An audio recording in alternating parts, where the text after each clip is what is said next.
আজকে চেন্নাই আমার দুপুরের খাবার, দুপুরের খাবারে আছে এটা আলু ভর্তা। চেন্নাইয়ের আলু ভর্তাটা দেখো, এটা আলু ভর্তা ওনাকে আমি যেন রসা কষা করে ফেলবো। এটা ডাল, ডালটা চেহারা সুন্দর হয়েছে, যায় না খেতে কেমন মজা হবে। এটা হচ্ছে রূপচাঁদা, রূপচাঁদা মাছ, আর এটা করলা ভাজি। আর ওদের ভাতটা যে বাসমতি চালের ভাত হয় আমার এটা ভালো লাগে না, তো তবুও আমার আর কি খেতে হবে, কিছু করার নেই। তো এখন আমি খাওয়া দাওয়া করবো।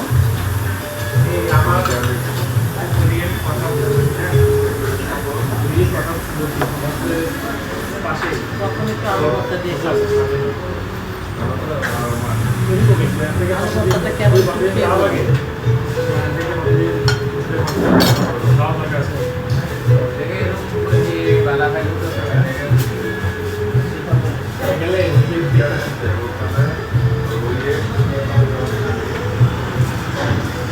আলু ভর্তাটা ভালো লাগে, আলু ভর্তাটা ভালো।